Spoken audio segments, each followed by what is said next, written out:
Berpenampilan kemas, segak bersut dan bertatu. Itulah penampilan lazim ahli Yakuza di negara matahari terbit. Yakuza atau dikenali juga sebagai Gokudo ialah sebuah organisasi jenayah terancang kedua tertua di dunia selepas Kongsi Gelap Cina.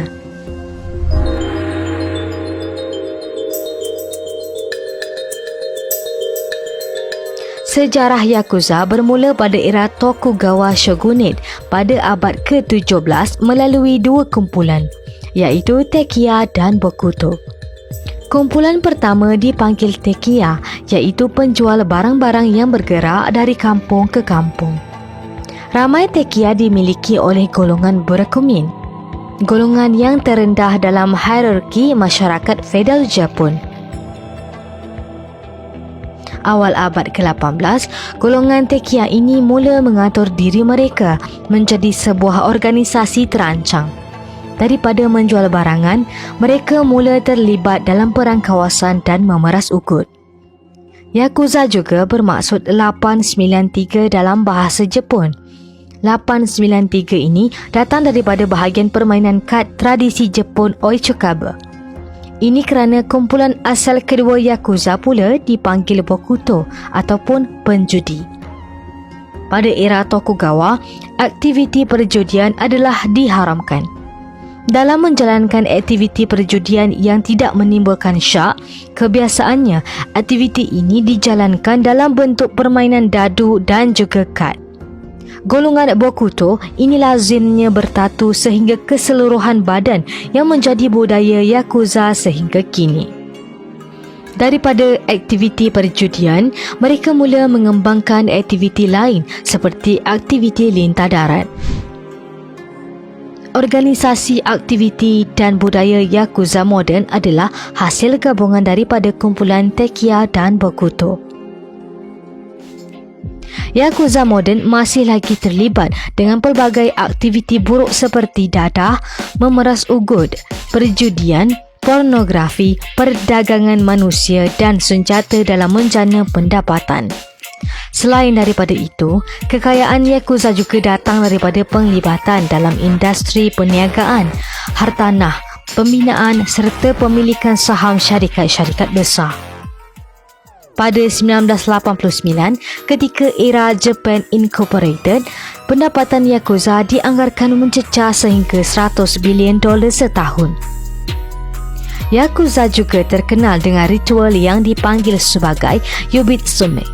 Ritual ini memerlukan salah satu jari kelingking dipotong sebagai tanda penyesalan sekiranya melakukan kesalahan. Selain itu, ramai Yakuza mempunyai tatu yang hampir memenuhi satu badan termasuk pada alat kemaluan. Di Jepun, tatu ini dikenali sebagai irizumi. Tatu ini dicacah secara tradisional dengan tangan menggunakan pemegang kayu dan jarum besi. Proses yang lama dan menyakitkan ini hanya dilakukan oleh sebilangan pakar yang dipanggil Horishi.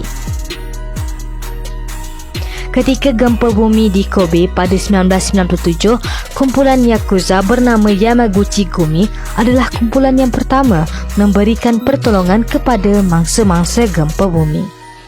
Berpusat di Kobe, sindiket Yamaguchi Gumi ini juga secara ironinya telah menyebabkan kurangnya jenayah-jenayah kecil.